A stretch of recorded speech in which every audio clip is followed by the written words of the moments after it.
Breaking news రామరాజ్యం army పేరుతో హడావిడి చేసిన వీరరాఘవరెడ్డిపై దాడి జరిగింది. చిలుకూరు ఆలయ పూజారి రంగరాజన్ పై దాడి కేసులో ప్రధాన నిందితుడిగా ఉన్న వీరరాఘవరెడ్డి ఇటీవలే అరెస్ట్ అయి బయటకొచ్చాడు. ఈ కేసులోనే మొయినాబాద్ పిఎస్ కు సంతకం చేయడానికి వెళ్లాడు. పోలీస్ స్టేషన్ కు వెళ్లి తిరిగి వస్తూ ఓ టీ స్టాల్ దగ్గర ఆగాడు. అక్కడికి వచ్చిన 20 మందికి పైగా దుండగులు దాడి చేశారు. వారి నుంచి తప్పించుకొని మొయినాబాద్ పోలీసులకు ఫిర్యాదు చేశాడు వీరరాఘవరెడ్డి.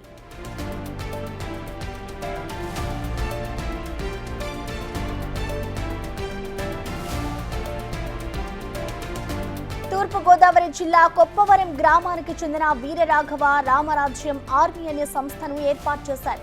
ఫిబ్రవరిలో అనుచరులతో కలిసి రంగరాజన్ ఇంటికి వెళ్లి దాడి చేశాడు. తమ రామరాజ్యం స్థాపనకు మద్దతు ఇవ్వాలని, భక్తులను తమ సంస్థలో చేర్చాలని ఒత్తిడి చేశాడు. రంగరాజన్ అంగీకరించకపోవడంతో దాడికి పాల్పడ్డానని ఆరోపణలున్నాయి. రంగరాజన్ పై దాడి ఘటన తెలుగు రాష్ట్రాల్లో సంచలనం రేపింది. కాంగ్రెస్ ప్రభుత్వం సీరియస్ గా తీసుకుంది. వీరరాఘవరెడ్డితో పాటు అతడి అనుచరులను సైతం అరెస్ట్ చేశారు.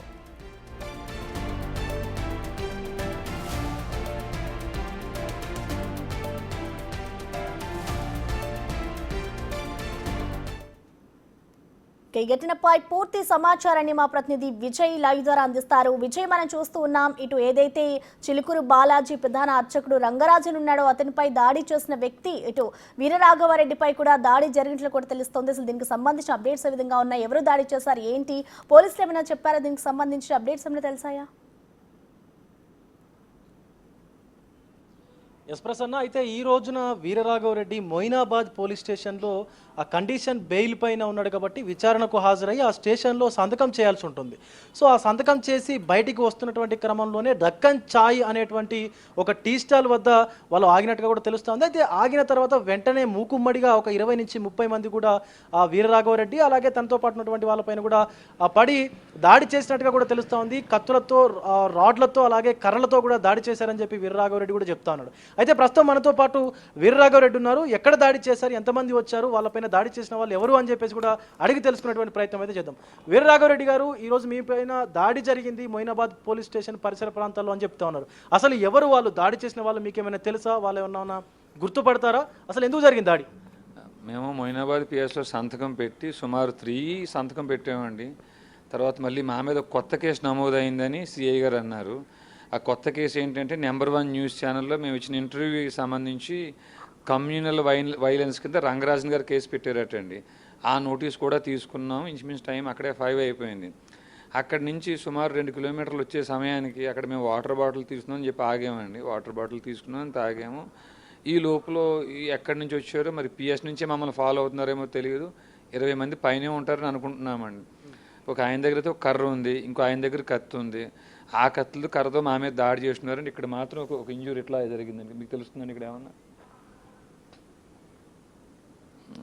ఇటు సైడ్ ఒక ఇంజూరీ అండి. ఆ కర్రలతోటి కొట్టారు. ఇంక లక్ ఏమిటంటే అక్కడ ఎంత జనం ఉన్నారు, కొద్దో గొప్ప స్థానికులు కూడా అడుకునే ప్రయత్నం చేసి ఉన్నారు.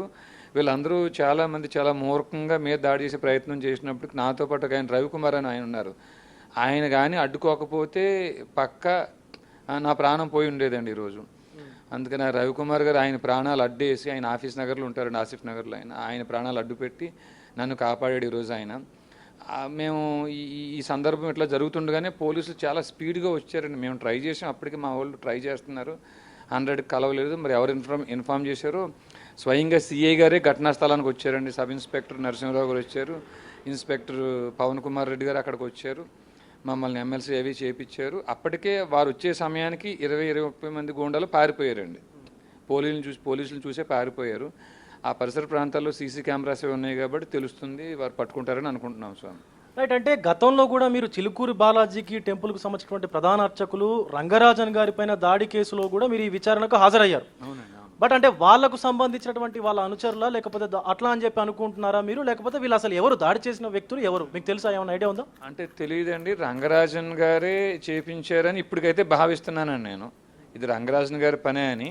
ఎందుకంటే ఆయన మన ప్రెస్ మీట్ పెట్టినప్పుడు కూడా వీరరాఘవరెడ్డి ఇంటర్వ్యూస్ ఎవరు వేసినా, యూట్యూబ్ ఛానల్స్ వాళ్ళు వేసినా వారి మీద డిఫేమేషన్ కేసు వేస్తాను, క్రిమినల్ కేసు పెడతాను అని చెప్పేసి ఆయన చాలా కొంచెం అగ్రెసివ్గా మాట్లాడారు.